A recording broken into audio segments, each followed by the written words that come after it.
My wife kissed me on the cheek Saturday morning, told me she'd text when she got to Dallas, and backed out of the driveway at 8 a.m. with a weekend bag in her trunk and her sunglasses already on. I stood at the front window and watched her go. And I need to tell you what I was thinking as I watched, because it wasn't the thought of a man who trusted his wife. I was thinking, she's lying to me. 3 hours later, my phone rang. Unknown number.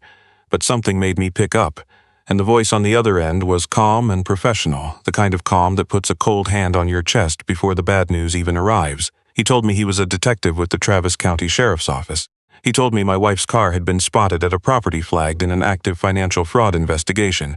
He told me she was safe, uninjured, and currently being questioned at the scene, and then he said the thing that turned my legs to water. Mr. Cade, your wife wasn't alone. There was a man with her at the property. There was a man with her. I put the phone down on the kitchen counter and stood there for a moment I can't fully account for, the kind of moment where your brain processes the words but refuses to process the meaning. Dallas. She'd said she was going to Dallas. To see Haley. She'd been saying that for the last 4 months, every other weekend, sometimes 3 weekends in a row. Always Haley, always Dallas, always fine. And she had been in Travis County the whole time, 40 minutes from our house, with another man. I got in my truck and drove, and I want to tell you about that drive because I'm not proud of a single second of it. I drove too fast, and I thought terrible things. I built an entire courtroom in my head, and I tried my wife in it on the way to that property, and I convicted her before I saw a single piece of evidence. Who was he? How long? Had any of the trips ever actually been to Dallas? Was Haley even a real person she'd stayed with, or just a name she used because I'd never once thought to call and check? I did the math on our savings account. That tells you everything you need to know about the state of my mind. 18 years. We had been married for 18 years, and somewhere in the last 40 minutes of highway driving I had already started to bury those 18 years. But I'm getting ahead of myself, and to understand what was actually waiting at that property, and who that man really was, and what my wife had truly been doing with all those weekends I'd spent alone at the kitchen table, convincing myself she was pulling away, I have to back up. Because what I found there was the complete opposite of everything I'd built in my head on that drive, and the distance between the story I'd written and the truth is something I'm still reckoning with today. So stay with me, because what was at that property and who the man with my wife actually was and what Lena had been quietly doing behind my back for 4 months, I promise you, you will not see it coming. My name is Warren Cade, I'm 42 years old, and I have been an idiot for most of the last 4 months of my life. This is the story of how I found out. Let me tell you about my wife, because she's the center of everything, and I need you to understand who she is before I tell you who I decided she was. Lena and I met in our mid-20s, right when life gets real. I was working a dead-end job at a warehouse logistics company and taking night classes I wasn't sure were going anywhere. She was a paralegal, sharp and steady, the kind of person who reads the fine print on everything, not because she's suspicious, but because she actually cares about getting things right. We dated 2 years and got married at a state park outside San Antonio because that's what we could afford, and it was genuinely the best day of my life. 18 years later, she is still the most capable person I have ever known. She runs the finances in our house, not because I can't, but because she's simply better at it. She notices things before I do. She has an instinct for when something is wrong that I have learned slowly to take seriously. She is loyal to her bones, the kind of loyal that doesn't announce itself, just shows up over and over, in the quiet moments when it's easier to step back than to stay. I have to tell you one thing about her so you understand the depth of what I did when I chose to suspect her. 8 years into our marriage, I lost my job. The company downsized and I was in the first wave out. I was 34, we had a mortgage, and I spent 3 months applying for work and hearing nothing back and getting quieter and smaller by the week. I was not a good husband during that stretch. I was present in the house but absent in every way that mattered, and Lena would have had every justification to check out emotionally to give me back the distance I was giving her. She didn't do any of that. She picked up extra hours at her firm. She sat with me on the couch on the bad nights and didn't try to fix it, just stayed. She told me once when I was at my lowest, "You are not what you earn. You never have been." And she meant it. I could hear that she meant it. That is the woman I'm telling you I suspected of running around on me. Because something changed with Lena about 4 months ago, and I need to describe it honestly, because the change is what walked me straight into the trap my own fear had set. She got quiet. Not cold, but quieter than usual. She started taking those weekends to Dallas, always to see Haley, always with a reason that made sense if you didn't look too closely. She'd take phone calls out in the garage. She'd be on her laptop late at night with the screen angled away from me. She seemed preoccupied, like she was carrying something heavy she couldn't set down, and whenever I asked if everything was okay, she'd say, "I'm fine," in a way that clearly meant something else. I watched all of this and I did the worst possible thing. I didn't ask her directly. I didn't sit down and say, "Lena, something's wrong, talk to me." I just let the silence fill up with my own suspicion and I watched it grow. Some nights I'd lie awake building the whole picture in my head, piece by piece, like I was assembling evidence from a case that didn't exist. Other man, secret calls, weekends away. I told myself I was being paranoid. And then she'd come home from another trip and be tired in a way she couldn't explain, and the paranoia would flare back up. I never confronted her. I'm ashamed of that. I just let it curdle inside me until the morning she kissed my cheek and said Dallas, and I watched her back out of the driveway thinking, she's lying to me.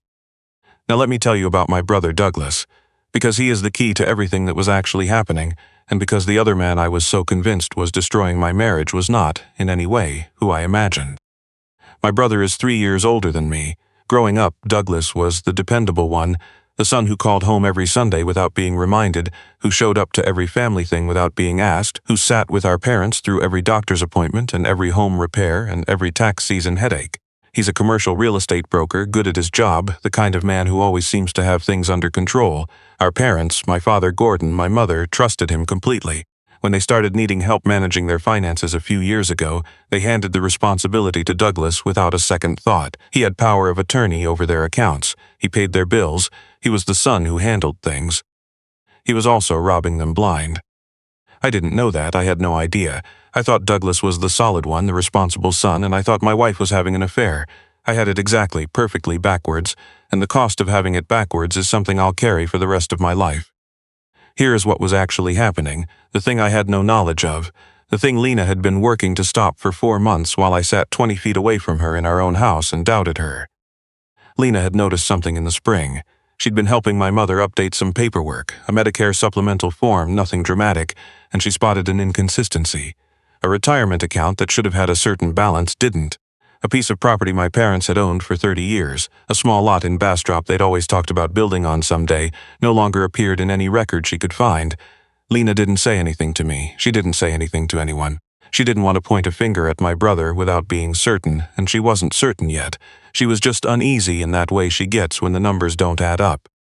So she started looking, quietly, carefully, the way she does everything important. What she found was worse than she'd imagined. Douglas had been systematically forging my parents' signatures on financial documents for at least 3 years. He'd redirected investment accounts. He'd transferred the Bastrop lot into an LLC registered in his own name. He'd changed the beneficiaries on 2 of my father's life insurance policies without anyone's knowledge.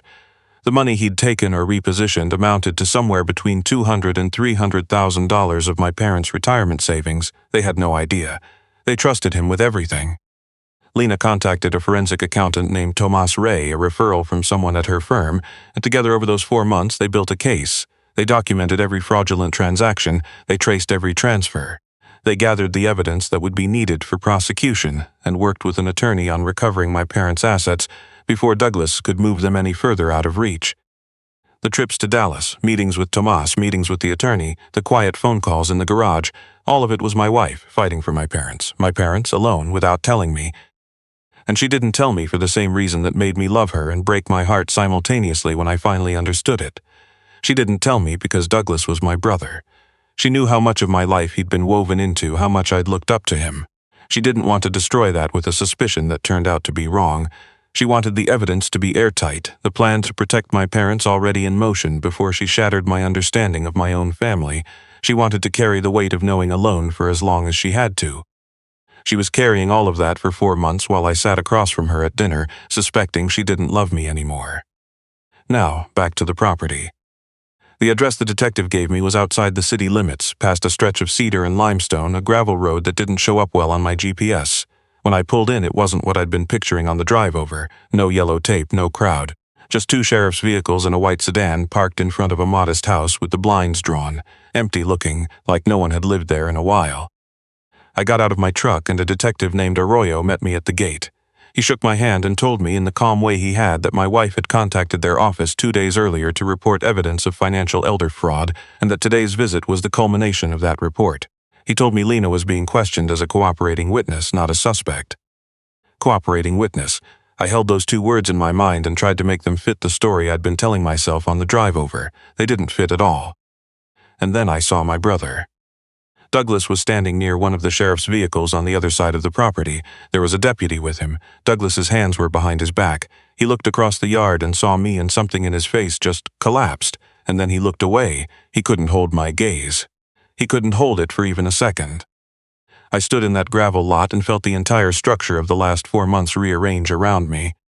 Detective Arroyo said there was a laptop bag in Lena's car with documents relevant to the investigation. He showed it to me. Standard black bag, nothing to look at, and clipped to a folder inside, he pointed out, was an envelope, white envelope sealed, my name written on the front in Lena's handwriting. He asked if I wanted a moment with it. I said yes. I sat on the tailgate of my truck in the Texas heat and opened that envelope, and I want to tell you what those next few minutes were like, because they were the strangest and most disorienting of my life. Some part of me was still braced, I hate admitting this, but it's true, for the envelope to confirm what I'd decided on the drive over, for it to be an explanation that made sense of the last 4 months in the ugly way I'd been imagining. That's the grip that fear has. Even standing in front of a property where my brother was being walked toward a sheriff's vehicle in handcuffs, some stubborn piece of my broken thinking was still waiting for the envelope to be about an affair. That's not what was inside. What was inside was 3 pages in my wife's handwriting, and I'm going to tell you what it said, because it's the thing I'll carry for the rest of my life. It started, "Warren, if you're reading this, something went sideways today. I'm sorry. This is not the way I wanted you to find out. So let me tell you everything now, all of it, because you deserve the truth from me and not from a stranger." And then she told me all of it. Douglas, the accounts, the forged signatures, the Bastrop lot transferred into an LLC he'd created without my parents' knowledge, 3 years of her parents-in-law being quietly stolen from by the son they'd handed their trust to without hesitation. She told me about Tomas, told me he was a forensic accountant and nothing more. She told me about the 4 months of meetings and the evidence they'd built and the attorney who was ready to move the moment everything was handed to law enforcement. She wrote, "I know I've been distant, I know you've felt it.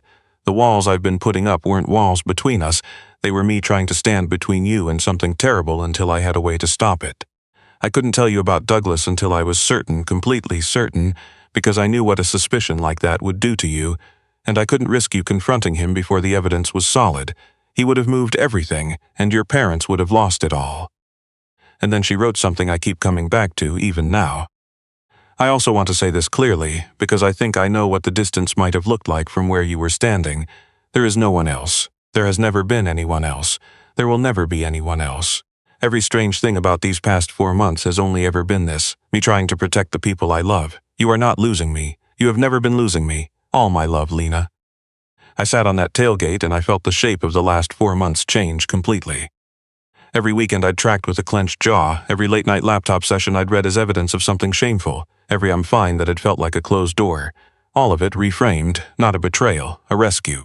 The distance I'd resented was her carrying something monstrous alone, so it couldn't reach me before she'd found a way to stop it. I had been quietly furious at my wife for protecting my family. I stayed at that property another 2 hours. I talked to Detective Arroyo. I talked to Tomas, who was patient and precise, and told me what Lena had been like during those months, how sharp she'd been, how careful, how she'd said to him more than once, "I need this to be bulletproof.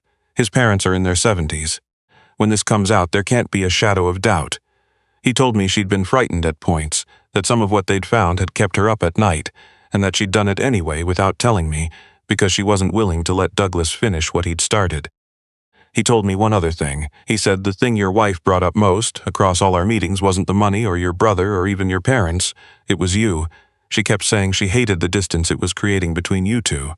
That the hardest part of the whole thing was not being able to be honest with you. She said she couldn't wait for it to be over so she could just be your wife again. She missed being my wife while she was too busy saving my family to explain why. And I had spent that entire time convinced she didn't want to be." They let me see her once her statement was complete.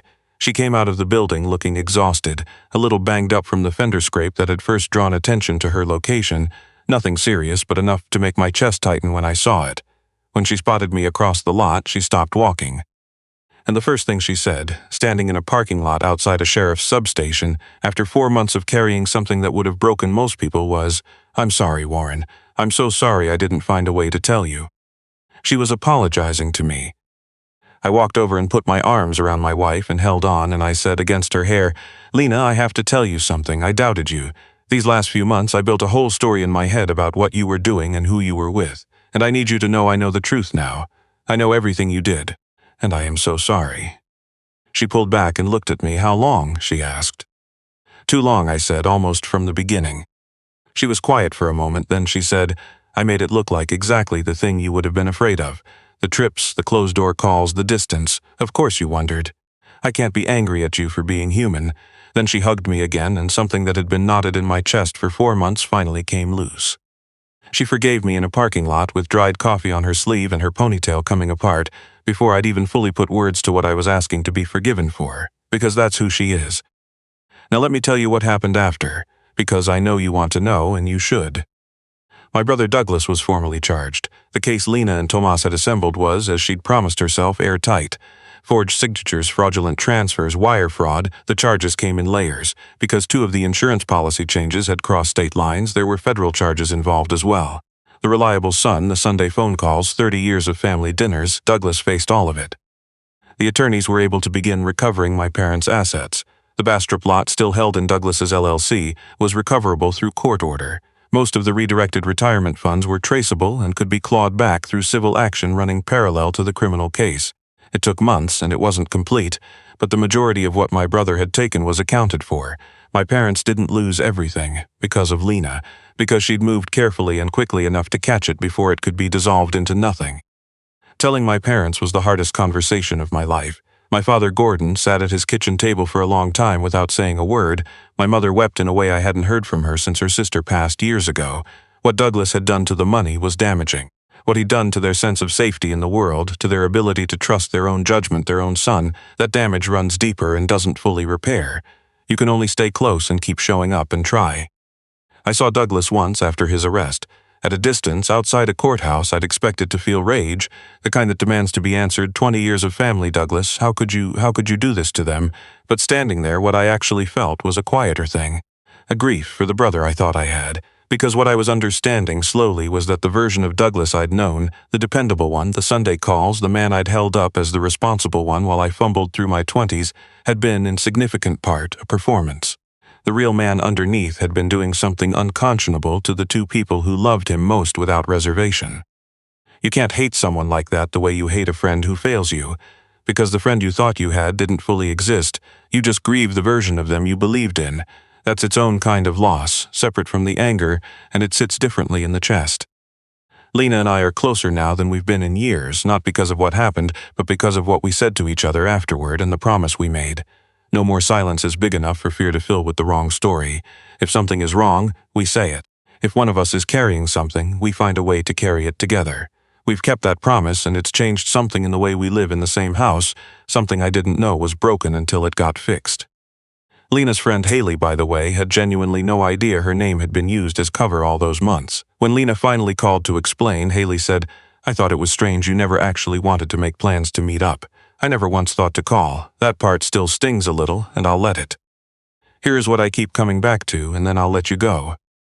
I watched 4 months of my wife's behavior, the weekends away, the closed laptop, the garage phone calls, the one-word answers, and I built a story. It felt true. It had the shape and the weight of something true. It had the internal logic of every worst-case fear a person can have about someone they love. And it was not just wrong, it was the complete and total reversal of the truth. The distance wasn't a wall between us. It was a shield she'd put in front of me. She was absorbing something terrible so it would hit her first, and I was standing behind that shield resenting her for blocking my view. I've thought a lot about why I didn't simply ask her, directly, sit down, look at her, and say, "Lena, something's going on and I'm scared, and I need you to tell me what it is." I didn't ask because I was afraid of the answer, and in not asking, I handed my fear a blank page and let it write whatever it wanted. That's the part I'll carry the longest. The question you're too afraid to ask doesn't disappear. It just gets answered by your imagination instead of by the person who actually knows the truth. And your imagination, when it's running on fear, is not trying to get it right. It's trying to protect you by assuming the worst. And sometimes the worst is so wrong it's almost funny, except nothing about it is funny. Be very careful about the stories you write in silence, because silence is where fear does its best work. It takes the people who love you most and casts them in a role they're not playing. If you've ever convinced yourself of the worst about someone who'd given you every reason to trust them, I'm not standing here to judge you. I did it for 4 months to my wife, but I'd ask you to do one thing I didn't do. Before that story hardens into something you can't take back, ask. Directly, honestly ask. Because the answer might be something you could never have guessed. Something that changes everything. The man who was with my wife, the man I drove to that property ready to confront, turned out to be a forensic accountant who spent 4 months helping her save my parents. And the man I'd trusted completely my entire life turned out to be the one who had been stealing from the people I loved most. I had it exactly perfectly backwards, and I'll spend a long time being grateful I found out before it cost me more than my pride. Go give someone you love the benefit of the doubt they've earned. That's all I've got tonight.